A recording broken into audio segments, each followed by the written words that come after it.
With Relic defeated and Hal Jordan now the leader of the Green Lantern Corps, what is going to happen next? Welcome to the Complete Story Series. We take trade paperbacks and single issues and we break them down into digestible bites to help you understand. Then we read it dramatically back to you. All alterations to the panels, text, and images are to prevent copyright problems, and all art is owned by its respective companies. This story is happening parallel to our Kyle Rayner White Lantern arcs, and it's also happening parallel to the Guy Gardner Red Lantern arcs. This is what was going on with Hal Jordan in the Corps after Relic was destroyed, and they all think Kyle is dead. Our story begins right after Relic was defeated and Soranik is trying to move her patient, Saint Walker, when he suddenly wakes up from his coma. He asks, "What of the blue light? What of hope, Hal Jordan?" And Hal explains that Relic came from his world to take the light from each of the Lantern Corps. He wanted to save the universe by preventing it from running out. While they did stop Relic in the end, they lost the blue power battery, and they lost Kyle. He sacrificed himself to replenish the emotional spectrum. Saint Walker begins to cry. "Every brother and sister in my order perished, and now this. All the journeys that the White Lantern and I embarked on, I should have been there to fight with him." His blue ring begins to glow, and then it declares, "Hope waning. Hope no longer detected," and it removes itself from his finger. Saint Walker turns over, passing back out. All is not well. So Hal leaves Saint Walker with Soranik, and then he goes to Central Command where he looks at the computers, wondering where Sinestro went. Hal wants to use the Green Lantern Corps to hit the Sinestro Corps while they are in disarray, but Kilowog stops him. "What about the criminals that we set free when we were attacked by Relic? That is our responsibility, Hal." "There's a lot on my plate right now, Kilowog. I need to get our HQ up and running again. Saint Walker is out of commission at the worst possible time. Lantern Tauren and his objectors refuse to use their rings for fear of draining the emotional spectrum. But when Hal decides to attend to other things, Kilowog warns him. "You stare at those dots long enough. You'll miss the bigger picture, Hal." Meanwhile, the prisoners that escaped that they already got back are being moved into new prisons in one of Mogo's series of caves, when they stage a jailbreak and they turn the tides on the Lanterns. They break into the infirmary where Soranik and her aides push them back to the best of their ability, but her priority is the safety of the wounded in her infirmary, so she tells all of the Lanterns, "Put down your rings." That's when one of the Lanterns recognizes how this jailbreak happened. One of the cooks from the mess hall staged it to get these men out of the Lanterns' custody. The escapees make a break for it, and just then Hal hears the alarms going off. He turns to the screen to see Soranik putting out an all-points bulletin. The Braidmen are loose in the Citadel! But right then, Hal is hit over the head by the Braidmen. That's how we see how the gentleman who worked in the kitchen managed to slip by as he touches Hal Jordan's face and changes into Hal Jordan. He walks over to the communicators and he puts out another all-points bulletin. All channels open. The entire universe can listen in. "Citizens of the universe, for those of you who don't recognize me, I'm Hal Jordan, the leader of the Green Lantern Corps. This transmission is being broadcast from the Corps' headquarters in Sector 0, so you can verify its authenticity. For billions of years, the Green Lantern Corps has protected the universe from threats. But today I confess that we've been concealing a secret. There's a new threat facing the universe, a threat that endangers all creation. Us, the Green Lantern Corps. All across the galaxy, everyone is getting that reading, from Simon Baz on Earth to the Red Lanterns in space to Kilowog in the mainframe room. Everyone across the entire galaxy begins to chant, "Down with the Green Lanterns! Down with the Green Lanterns!" It's recently proven that the new emotional spectrum channeled through our rings is being pulled from a reservoir, and that energy there is limited. But if you think this means the Green Lantern Corps will cease using our rings, you are wrong. We will lessen the use of our rings by controlling the universe with extreme force. You have been warned. He then shuts off the communicator and walks out, leaving Hal Jordan on the floor, but the Braidmen stay behind to set off a bomb, throwing Hal Jordan clear of his own base. The calls start coming in. The universe is standing up against the Lantern Corps. The Green Lanterns are the bad guys now. Hal stands up and he looks at Kilowog. "This whole thing was a trap, Kilowog, and I fell for it. War has just been declared on the Green Lanterns." Hal goes back to Earth to check on his family first, and he tells Simon what happened and to be aware. Everyone is gunning for the Green Lanterns right now. When Hal's brother asked him why he can't stay there, he tells him it has to be Simon. Hal explains that he made a deal with the Red Lanterns. He gave up Earth. And if you want to know about that story, go check out the Red Lantern Civil War. But while this is going on, Saint Walker is communing with Mogo in his forest, trying to talk with Mogo and find hope, for a reason to keep going, for something to hold on to. Hal asks his most trusted Green Lanterns to have a seat with him, and he asks for their help. This job that he has, running the entire Corps, used to be conducted by a group of immortal beings. He can't do it alone. He needs their help. And regardless of the universe being used against them, they decide to move forward with what they know: saving the galaxy. Things ramp up quickly though, as various aliens around the galaxy begin attacking Mogo and the Green Lantern Corps, calling them, damning them by stating the Green Lantern Corps dies today. Hal calls everyone to their front lines while Kilowog looks it up and sees that this is everyone in the surrounding galaxies. The universe is against the Corps, even the friendly planets. So Hal stops and asks them to stop. The Corps isn't perfect, but they have done a lot of good in this universe and they are here to keep everyone safe. All of the ships hold position. What the leader of the Corps is asking isn't unreasonable, even if Proxima, the woman who broke out of the Green Lantern jail earlier, wants everyone to keep fighting. Until Green Lantern energy attacks the ships. It's the Durlans. They are now posing as the Lanterns and firing on the friendlies to make this whole situation worse. All of the spaceships surrounding them begin to fire on Hal and his troops, so he puts up a shield construct which takes the brunt of the damage until he shatters it, showing them his willpower. The Corps then attacks all of the fakes, forcing them to give everything up, and every single one of the rings go looking for their real owners.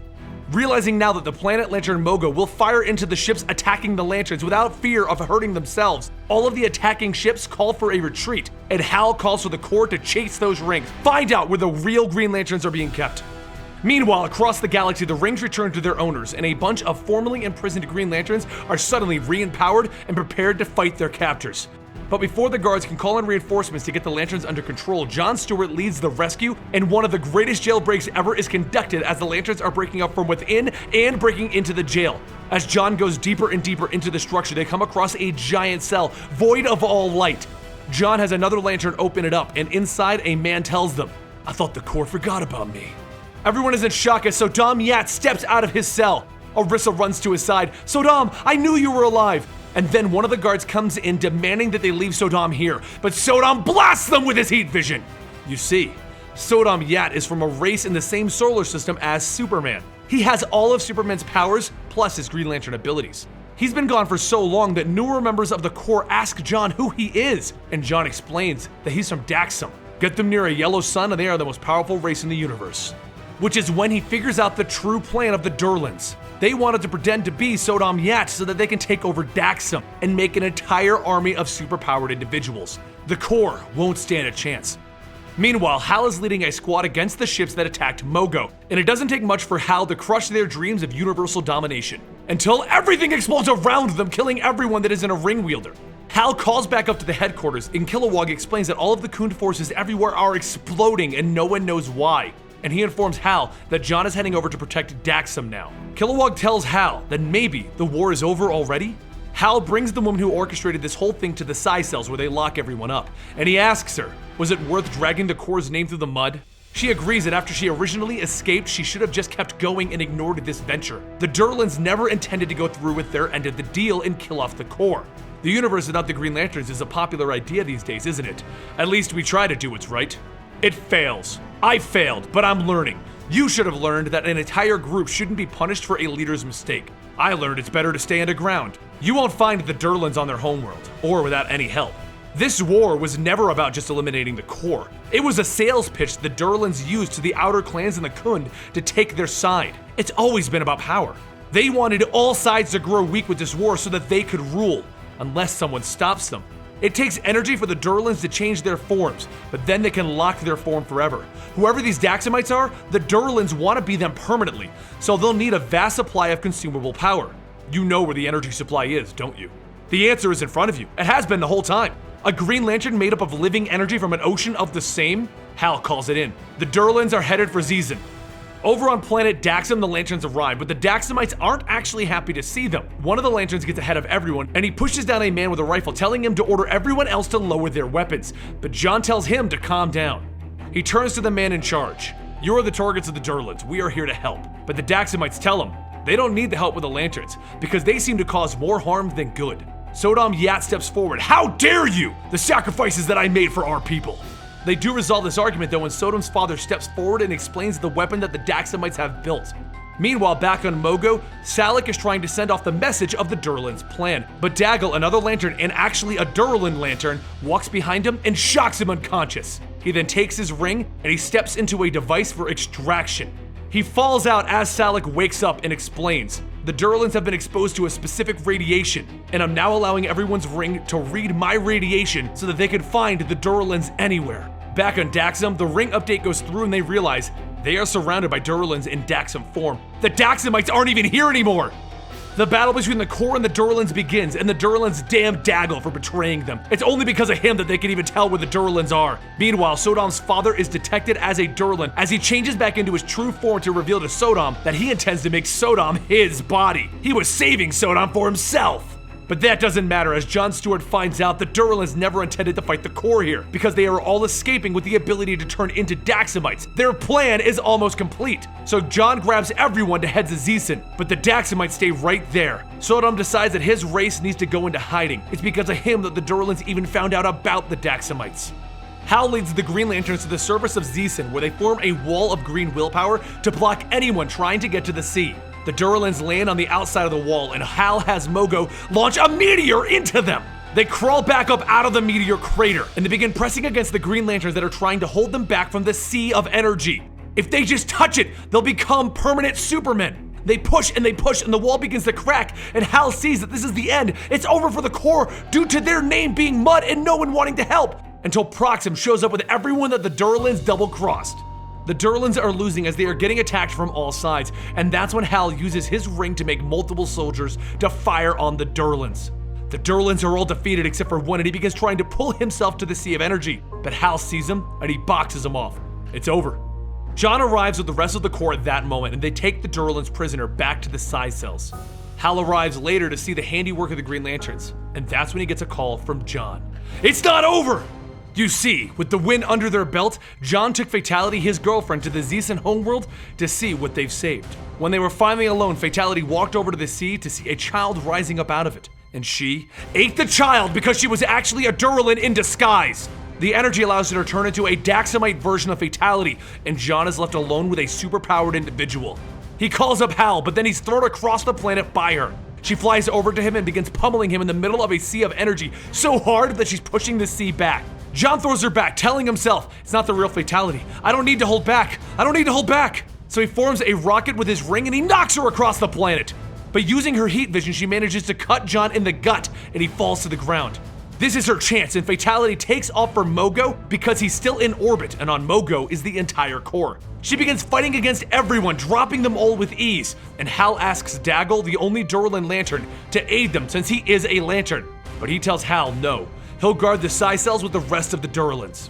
Fatality continues dropping the lanterns left and right until she comes face to face with Daggle, the betrayer. She grabs him and tells him that she'll murder him, but Jon returns and lifts her into the sky. That's when she realizes Mogo is moving away from the yellow sun, so she is losing her power. She has now been a Daxamite long enough to store that power. So she tries to fly away and Hal Jordan begins chasing her with a constructed jet, and someone tells him to ditch it. It's slowing him down. He only responds with, but it has missiles. And he bombards her, knocking her out of the sky. Then, the rest of the Corps begins holding her down to keep her from the sun. And Jon looks over to her, even threatens to kill her, and then tells the Corps to take her away. He can't even look at her right now. He's gonna find where the Durlans moved Fatality to and he will save her. And Hal will figure out what to do with a Corps. Hal isn't sure that he did the right thing, but at least the Corps saved the day again and they jailed the enemies. Even if half the galaxy is still ticked at them for using the emotional spectrum. But on the outskirts of the galaxy, at its farthest reaches, there is a ping, followed by another ping, and then ping, ping, ping, boom! The new gods have arrived, led by the High Father, and he is looking for the greatest weapon in the universe, the life equation, the White Lantern Ring. And we now move to Godhead, finally. But we'll probably do another origin next week to kind of bridge the gap between this storyline and Godhead. We are getting there though, trust me, it is amazing and you are going to love it. I'm Benny the Comicstorian, and I love the Green Lantern. I'll see you guys later.